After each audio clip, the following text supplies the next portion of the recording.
Hey guys! Alright, so here's a little update. This is about 2 weeks after the last video. I'll link it at the end of this video, and I just wanted to show you where we were at with the mini bike project.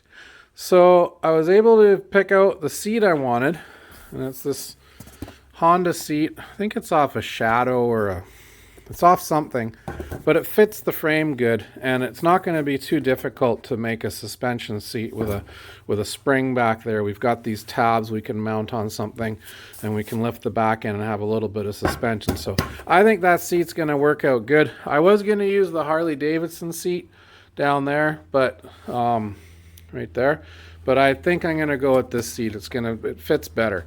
Okay, what else do we do, guys? We got our throttle. So we went on the Amazon website and picked up this throttle right here. This works pretty good. You can see it doing its thing. And it fits right in there, right in the Honda throat there, the barrel throat. So I think we're good. That was about 25 bucks, 26 bucks, not a bad deal. We got our pillow block bearing, guys. Our bearings, we got two of them, one on this side, one on that side. Now, on the last video, I was trying to identify the diameter of this axle, and I assumed that it was a 1/2 inch, but upon closer look and measurement, it's actually a 12 millimeter. So I had to order these 12 millimeter pillow block bearings. And I also ordered a 12 millimeter by about 4 foot long axle shaft. It's like a hardened machine steel axle shaft.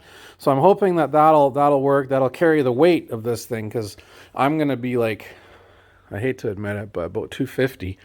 And then, probably another 75 pounds or so. So it's going to be 300 plus pounds on this axle.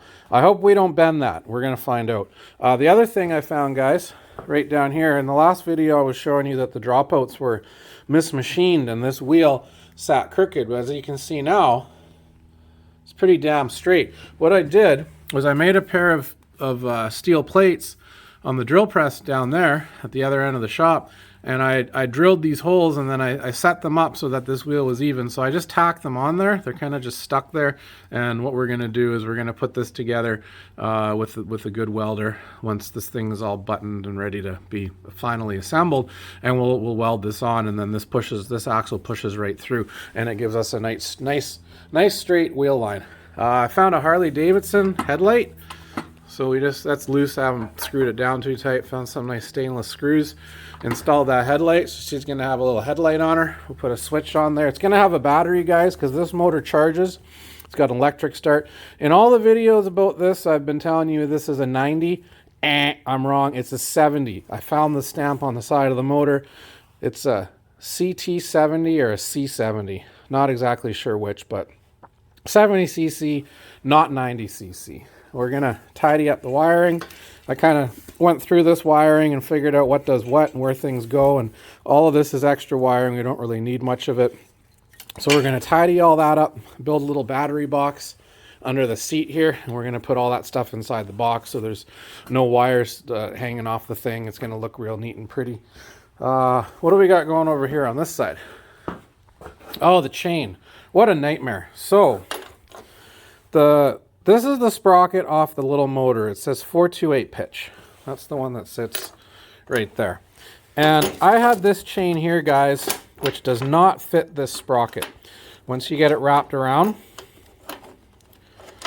it doesn't fit. It's the wrong pitch. So this chain here fit this sprocket on here, leading me to believe that this and this were 420 pitch. And that's 428 pitch. So what I went and did, I went on Amazon and I bought a 428 pitch rear drive sprocket, which looks ridiculously, strikingly resemblant similar to that one. But when I try to wrap the chain around this sprocket, guys, it doesn't fit either. So they either misship me a 420 sprocket, or they don't know the difference between 420 and 428. Now, to prove my point, I ordered a new 428 chain. So if you actually look at this chain, there's little 428 stamped on it. And I found that I can take this chain and it wraps perfectly around my Honda sprocket like that. It does not wrap around this sprocket or this sprocket. It doesn't sit right. So we know that these two are the same and they're incorrect. So I've ordered another 428 37 tooth sprocket for this. Hopefully the right one comes, and I filed a return for this because I don't think these guys know what they're doing.